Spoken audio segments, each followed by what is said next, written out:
My client just finished renovating an awesome house hack deal in Long Beach.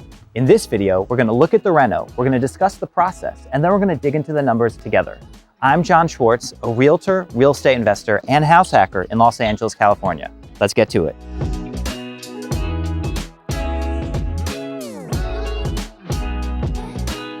So this is my client, OJ, the proud owner of this duplex. OJ, so how much did this building cost? We got it for $505. And how much money went into the reno? Total was right around $90K. What makes this property a great investment is its location, a few minutes outside of downtown Long Beach. It's far enough outside of the gentrified core that we were able to purchase the building at a great price, but it's close enough that by upgrading the units, we'll be able to attract top-tier tenants who want all that downtown Long Beach has to offer. And that's exactly what we did. Let's go check it out.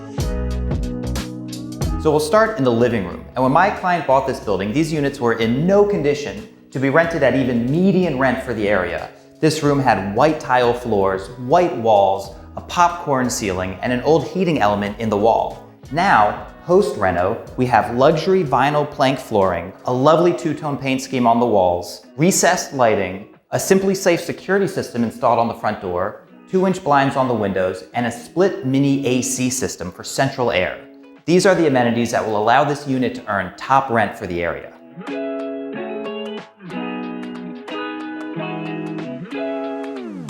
You're very data-driven, you're very analytical. I loved all the graphs and charts and tools that you've made available. And it made me understand real estate a lot better and quicker. And you were kind of the ideal candidate as far as real estate agents that I wanted to work with. Now we're headed into the kitchen, which also got a complete makeover with one pretty cool exception. We have new cabinets, new countertop, new sink and faucet, and all new appliances with the exception of the oven. My client inherited it with the building and then cleaned it meticulously to save a few $100. But the coolest upgrade to this kitchen is right here, the washer dryer. This used to be the water heater closet, but we moved the water heater to the backyard and installed this washer dryer because this is the kind of amenity that's going to allow this unit to earn top rent for the area.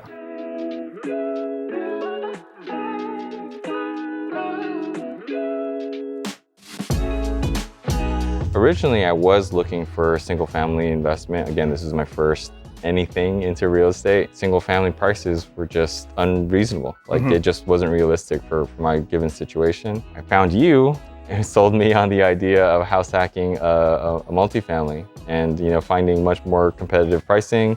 Everything just made a lot more sense. In the bedroom, we continued the luxury vinyl plank flooring, the two-tone paint scheme, the 2-inch window blinds, and put another split mini AC system on the wall. In the bathroom, we installed a new tub and shower surround, but we were able to use the existing vanity and toilet. Looks pretty good, right? I wanted to be able to cut my teeth on something small, learn everything I have to learn about being a landlord, about working with contractors, about the loan process, but now I feel a lot more comfortable moving on to eventually owning a lot more property. And this duplex has an added bonus, a garage that's primed for an ADU conversion. Because this property is a corner parcel, the garage has its own frontage, which will be awesome when it's a studio apartment for rent. Additionally, the garage abuts the grass, which will make it easier to trench the water and gas lines that have to be connected. In fact, when we upgraded the electrical meter, we future-proofed it by adding a third box, which is where the ADU's electrical meter will end up. So this property is a great investment for two reasons. One, it's located such that we can upgrade the units and achieve a new rental rate. And two, there's an additional investment step built in, the ADU conversion. LA property is expensive, so it's great when there's an additional investment step built in to the initial investment. Now let's head back to House Hack HQ and see how this pans out in the numbers. All right guys, we're back at House Hack HQ and it's time to go over the numbers. Now usually at this point I pull out my House Hack calculator and we punch in some numbers and we see what the cash flow looks like. And if that sounds interesting to you, you can click the link in the upper right hand corner of the video now to see the tutorial video for the House Hack calculator and download for yourself your own free copy. But today we're talking about something else entirely. Today we're talking about forced equity. That's when you actually create value in your property by increasing the amount of rental income it generates. Now, OJ has already created $40,000 of equity in his property, and I'm going to show you exactly how he did that. And then I'm going to show you how by adding an ADU, he'll be able to quadruple that return to almost $160,000. This is really important stuff to understand when you're investing in property, especially in an expensive market like Los Angeles, because it's by creating more equity in the property that you're likely to realize your most significant gains. Before we get to the numbers, 3 quick points I want to make about the property. So firstly, you may have noticed that the duplex was kind of an ugly brown color and a lot of the grass was dead. So next up on OJ's to-do list is painting the exterior of the building and doing some drought-resistant landscaping, which will actually be subsidized by the state of California. There's a program where if you put in, like desert landscaping, the state will give you a rebate on the cost of installing that landscaping. Now, these are on OJ's to-do list. The reason we saw the property before they got done is because OJ can place a tenant before these exterior projects are done, which is what OJ is doing right now. So we wanted to get in there and see the unit before it had a tenant in it. Number 2, we only saw one unit. The property is a duplex. The 2 units are mirror images of the other,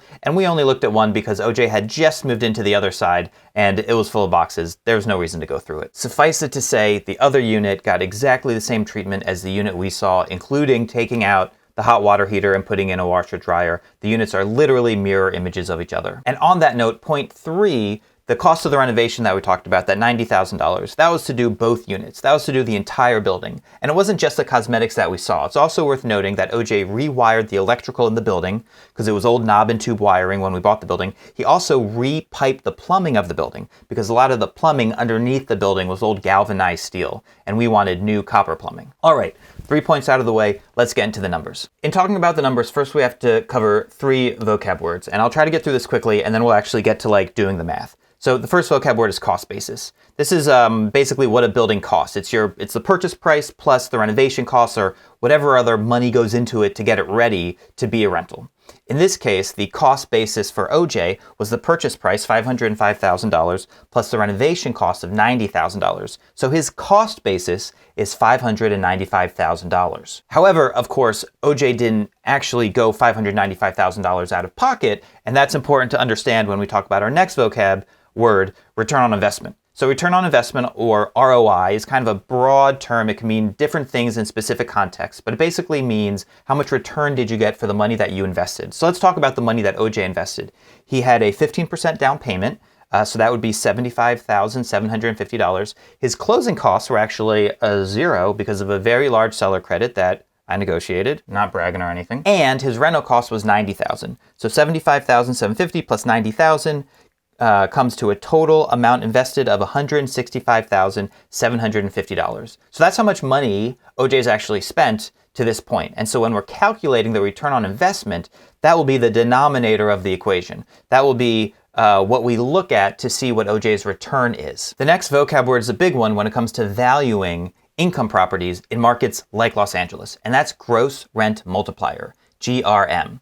And it's a way of valuing a building based on its gross rents. Now, if you've been reading the forums, if you've been educating yourself about investment property, you've probably heard the term cap rate. GRM is a lot like cap rate, but it's simpler. So let's just break out the math and I'll show you exactly how it works. So a property's GRM, gross rent multiplier, is its purchase price divided by its annual rental income. That equals GRM. So for example, let's say you're shopping in the Midwest and you find a single family home that costs $100,000 and it meets the 1% rule, which means it generates $1,000 of rent per month or $12,000 of rent per year. If you wanted to get that property's GRM, you would do $100,000 divided by $12,000, that's a year's worth of rent, equals 8 1/3. That property's GRM is 8 1/3. So that's how you use a property's purchase price and annual gross income to derive its GRM. But what if you want to use annual income and GRM to derive a property's value? This is what investors do. When you're buying an income building, you're essentially buying a source of income. So the question is, what is that income worth? How much should I be paying for that income?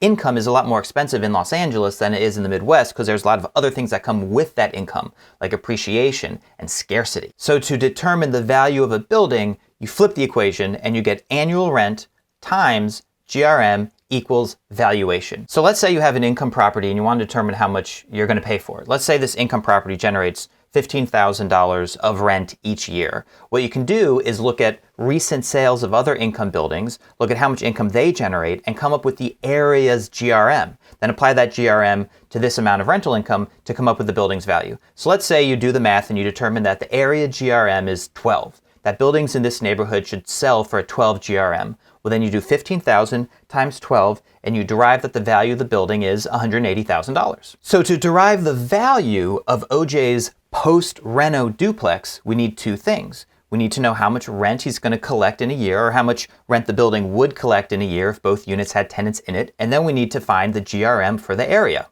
So let's do that. To determine how much rent this building would be able to collect, we need to look at other units for rent in the area and see what they're collecting. So I went to apartments.com and I looked up a couple listings, a couple of one bedroom, one baths in the area to see what kind of rent we should expect to get from these units that OJ just finished renovating. So at the very high end of the market, we have a building like this, Urban Village Apartments. It's a totally new build. It's got a pool, it's got a gym, it's got underground parking, it's got everything. And in this building, a one bedroom starts at $2,480, or I guess you can get the less expensive one bedroom for $2,470. So that's the very top of the market. There's no way that OJ is going to get more than $2,400 for his one bedrooms.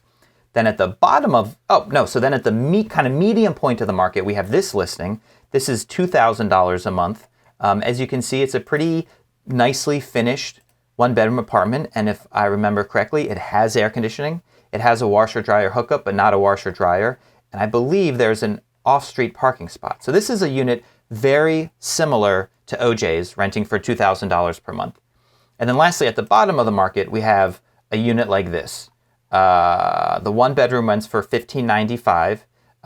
It is a old building. The finishes are pretty boring. The washer and dryer is not inside the unit. There's only street parking. There is no air conditioning. And this kind of unit rents for $1,595. So we kind of have like an upper and lower bound, $1,595 and $2,400. We have a pretty good comparison at $2,000. So this is what I'm going to do. To be very conservative, I'm going to say that OJ's units, which have in-unit washer dryer, have air conditioning, have off-street parking, let's say they'll rent for $1,800 a piece per month. So $1,800 times 2 is $3,600. That's how much income the building generates per month. Multiply that by 12 and you get $43,200. That is the annual rental income of OJ's building. So now all we need is a GRM and we can figure out how much a building is worth. But how do we get the GRM? Well, you can ascertain a GRM by looking at comps. And we happen to have two comps. Recent sales right around OJ's building. They're not duplexes, they're actually both triplexes, but that's okay because we can look at the rental income generated to find the GRM to apply to OJ's building. And both these buildings sold with tenants, which is ideal because you want tenants in place so that the building has a set amount of income so you can see how much investors are willing to pay for that much income. So the first comp is here on 16th Street. It's a nice triplex. It's a little bit dated. It's not newly renovated. And it sold for $875,000. Its annual rental income was $57,096, which is $47.58 times 12. So its GRM was 15.32. Comp number 2 is this building on Lemon Avenue, which was recently renovated. So we have pictures of when it was still empty. Tenants were placed and then the building was sold. The building sold for $890,000. Its rental income was $63,000 per year. So its GRM was 14.13. We only have two recent comps, but still we'll use these two because they're good comps. We'll average the GRMs between them, and that creates an average GRM of 14.7. So in this pocket of Long Beach, investors are paying a GRM of 14.7 for the buildings they buy. So we'll take our annual rental income of $43,200, we'll multiply it by the GRM of 14.7, and we come to a valuation of OJ's duplex of $636,164. That is about what this building is worth right now. Now, we will subtract from that OJ's cost basis. That's the basis of how much the building costs, his purchase price plus the renovation dollars he had to put into it. His basis, if you recall, is $595,000. So when we subtract those two, we come out with a forced equity amount of $41,164. This is how much money OJ has created in equity over the last 6 months by buying this building and renovating it. So now we want to know, well, what's the return on investment? Because obviously, as we discussed, OJ didn't put in $595,000. OJ put in $165,750. So if we divide the amount of equity return by OJ's investment, we get a return of 24.8%. So in equity, OJ has seen a return on his investment of 24.8% in 6 months. I'm just going to take a sip of coffee while I think about how nice that is. Imagine putting $165,000 into the stock market and then checking it 6 months later. If you had seen a 24.8% gain, you'd be pretty ecstatic. But wait, it gets better. So the next investment step with this property is to convert the ADU into a studio apartment. And now, of course, that's going to generate more cash flow, but we're not talking about cash flow today. We're talking about forced equity, because by generating more cash flow, you're going to increase the value of the property. How much are we going to increase the value of the property? Well, once again, we look at annual rental income and GRM. So the first question is, how much would OJ be able to rent that studio apartment for? Once again, to answer that question, we look at comps. Now, when I was doing research for this video, there was a studio apartment at this fancy schmancy place that was renting for, $2,160. It's not listed anymore because it's actually been rented in the 4 days since I last checked this website. So the top end of the studio space is $2,160. And then at the bottom end, we have this kind of apartment, 910 Pine Avenue. It's renting for $1,325. It's tiny at 280 square feet. There's no air conditioning, there's no parking, and there's no washer dryer in the unit. So there we have a very good high and low. 2,100 at the top, 1,300 at the bottom. OJ is going to fall somewhere in between.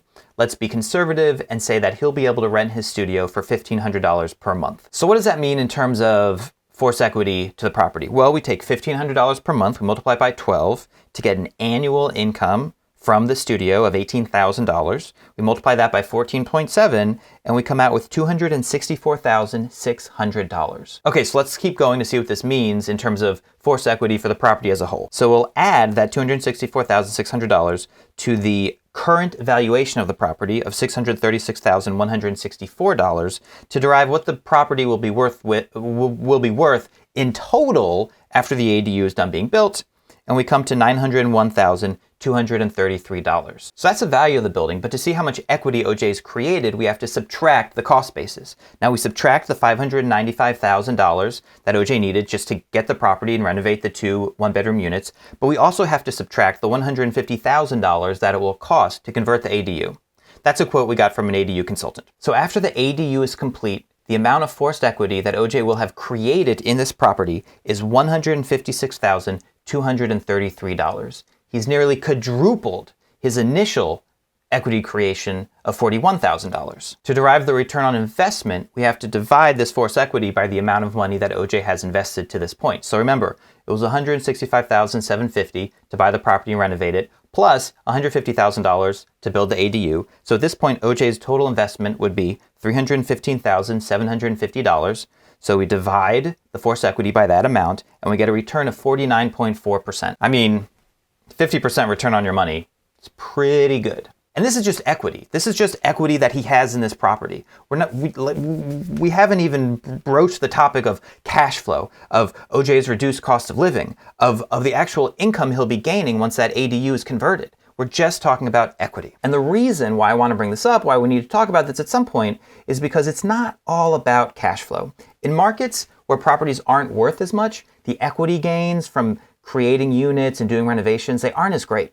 But in Los Angeles, yes, the cash flow is much smaller, but because the property is so expensive, if you can increase that cash flow a little bit, or if you can convert a garage into an ADU, you really create a lot of wealth in the property itself. Thanks so much for watching. I'm Jon Schwartz, a house hacker and realtor in Los Angeles, California. If you're looking to house hack in Los Angeles, check out my free house hack calculator or any of the other videos I make about house hacking in Los Angeles. See you next time.